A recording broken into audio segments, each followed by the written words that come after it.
Sugeng rawuh para pemirsa, ing kesempatan menika kula Dwi Fitri Ramadhani badhe nyariosaken cerkak kanthi irah-irahan penumpang sing aneh dening Hari Cahyono. Mugi cariyos menika saged paring piwulang lan paedah dumateng kita sedaya.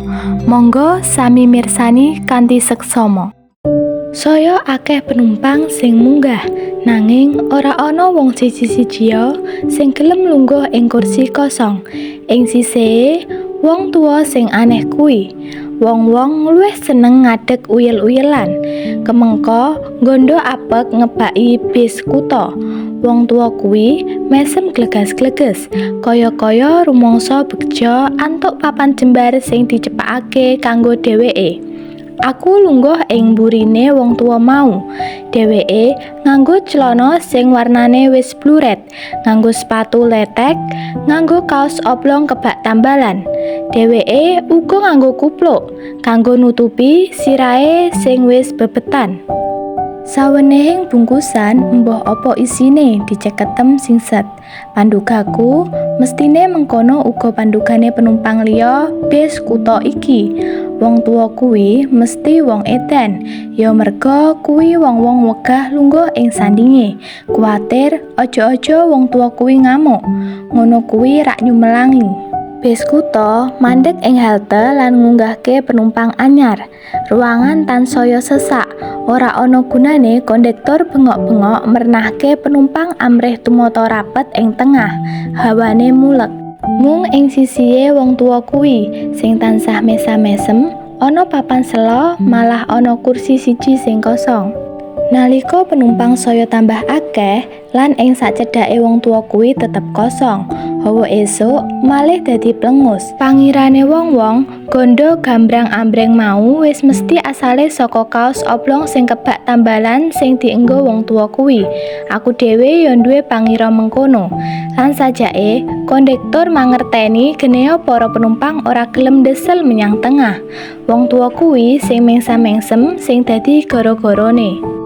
Mulane kondektor age-age nyuwak ing satengahe penumpang kang uyel-uyelan lan ngadeg besurek sangarepe wong tuwa sing panggah mesam-mesem kuwi. "Hayo mudhun," penyentake kondektor wengis. Wong tuwa kuwi ndengengak, pandulune kosong, lambene ngumbar esem amba. "Mudhun," kondektor kuwi banjur nggeret tangane wong tuwa mau. Nanging wong tuwa kuwi sajake ora gelem menyat. Dheweke kepengin tetep lungguh. Sawetara penumpang liyane trima nonton sing lagi padudon. Mbok menawa ana sing duwe pangarep-arep, muga-muga wong tuwa kuwi enggal mudhun supaya ruangan bis malih dadi luwih longgar. Sapa ngerti keduman kursi. "Mudhun, ayo mudhun gendeng," penyentake kondektor saya serengen. Merga sikape wong tuwa kuwi sing tetep kepenak bae. Embuh kepriye mula bakune, dumadakan aku welas nyipati wong tuwa kuwi dikasari dening kondektor. Saiki tangane sing senggring kuwi malah disendal-sendal. Aku menyat banjur misah. "Wis ben tokno bae, kondoku." Kondektor kuwi tumoleh nyawang aku kanthi tajem. Dheweke rak ora mbayar, aku wis cukup longgar ngetokake dheweke numpak kanthi gratis tekan kene, ujare kondektor kuwi. Dheweke terus geret tangane wong tuwa kuwi meneh. "Mudhun, mudhun wong edan." Aku ora bisa ngetokake sikep sing sewiyah-wiyah kuwi saya ndodro. Ora merga apa-apa. Wong tuwa kuwi wis ngelingake aku marang bapakku. Saumpama panjenengane isih sugih, mestine wis sapantaran karo tuwane wong sing disentak lan dipeksa kon mudhun kuwi. Nanging bapakku mesti bae ora aneh, apa meneh edan. Mula aku banjur menehke dhuwit jring 50 rupiah marang kondektor karo mapan lungguh ing kursi sandinge wong tuwa kuwi. "Iki ongkose, jarno bae penumpang iki lungguh ana kene." Aku clethu sopan. Sawetara suwene kondektor kuwi legek sadurunge nampani dhuwit sing dak wenehake, aku ngerti dheweke butuh dhuwit setoran. Kondektor kuwi banjur lunga karo nariki ongkose penumpang sing lagi bae munggah. Aku rumangsa lega, nanging aku uga prayitna yen ta wong tuwa sing mbok menawa edan ing sandingku iki ngamuk. Nanging dheweke meneng bae, tumungkul lan ora gelem guyu maneh.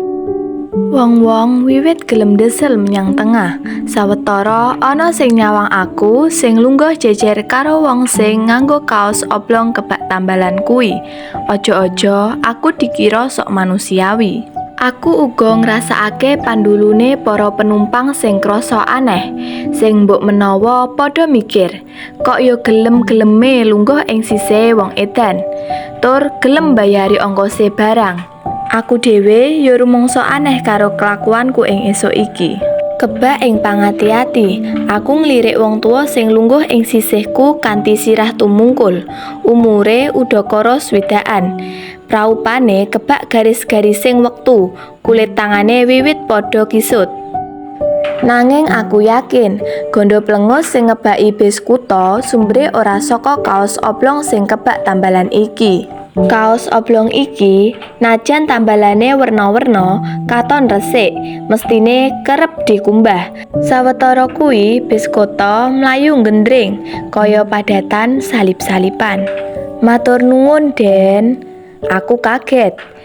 Dak sawang, wong tuwa kuwi ndengengak, nyawang aku kanthi grapyak.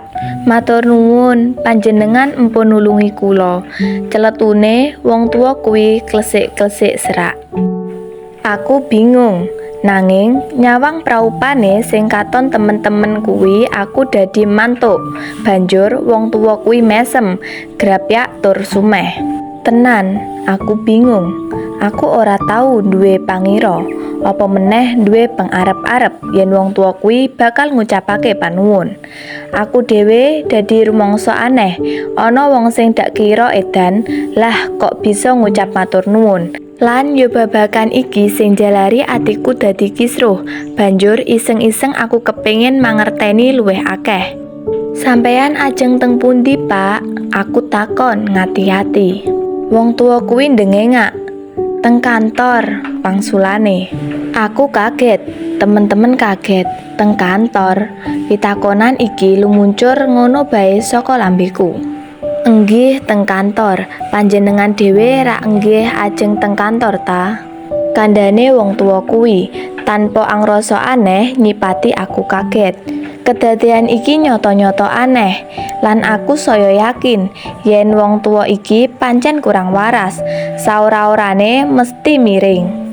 Kula niki pegawe departemen Den, celuluke tanpa dak jaluk. Empun 20 taun kula mbot damel dados pesuruh, ning ngantos sepriki dereng diangkat dados pegawai tetap. Aneh nggih. Aku mung bisa melungu.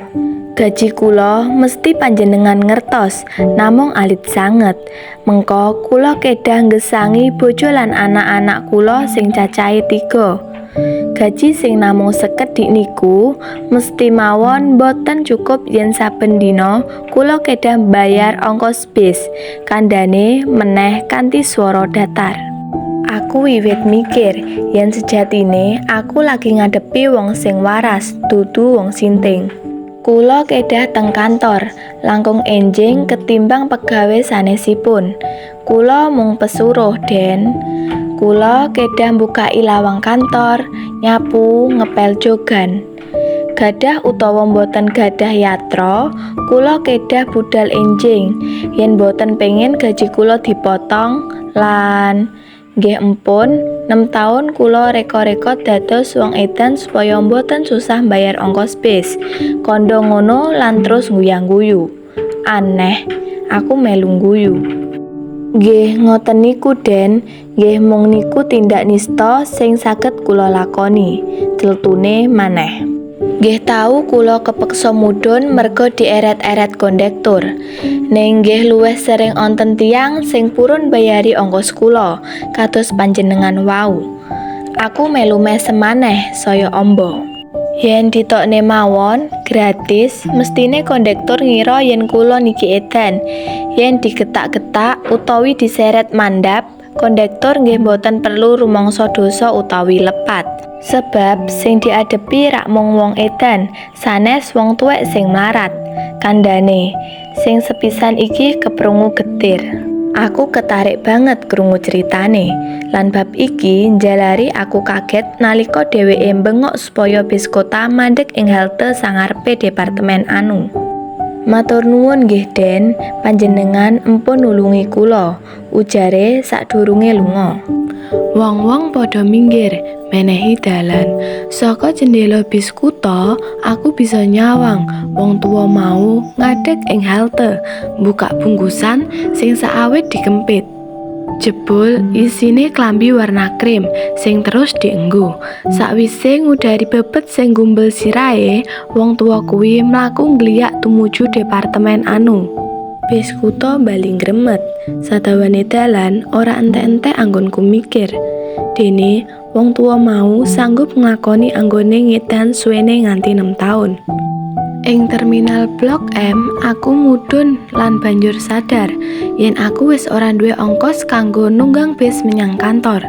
Duit jering 50 rupiah rak wis dak enggo mbayari wong tuwa mau. Aku ngadeg kaya reca ing terminal sing rame. Aku ngetuni pakulinanku, nggawa duit mung pas kanggo mangkat menyang kantor. Dene kanggo muleh ra ana uang makan saka kantor. Nanging saiki aku ngadeg kaya reca, bingung. Anehe dumadakan bae jlenggrenge wong tuwa sing mau kumlebet ing pikiranku. Sing lagi bingung. Dak pikir ora ana alane nindakake akal-akalane wong tuwa mau. Aku rak yo pegawe harian, gaji sithik lan kudu ngeragati bojo lan anak loro. Aku kudu nyoba. Aku ora duweni kaladongan tumindak sedeng kejaba mraktekake siasate wong tuwa sing pinter jroning ngadepi uripe. Lan wiwit dina kuwi saben mangkat lan mulih kantor, aku praktek ngedan sing jalari aku bisa ngirit 600 rupiah. Kala mangsa malah bisa ngombe teh botol kanthi gratis najan diomeli sing dodol. Ora peduli disawang aneh dening wong sak bis kota. Sasuwene nglakoni ngedan, aku uga kerep ditulungi uwong. Lan sawise dibayari, dak critakake kahananku sing satemene marang wong sing wis mitulungi aku. Ora lali ngucapake panuwun. Lan akeh-akeh wong sing krungu caritaku rumangsa aneh. Nanging sing luwih aneh meneh, aku saiki kerep kepethuk wong-wong sing duwe siasat kaya aku. Lan ing antarane wong-wong mau mujudake wong sing nate krungu caritaku.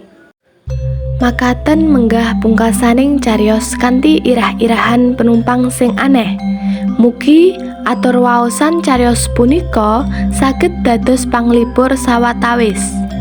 Kula nyuwun agunging samudra pangeksami awit sedaya kakirangan dalah kalepatan anggen kula ngaturaken cariyos punika. Ing wasana kula nyuwun pamit ngantos pinanggih malih wonten ing waosan cariyos sanesipun. Mugi rahayu ingkang samya tinemu. Nuwun, matur nuwun.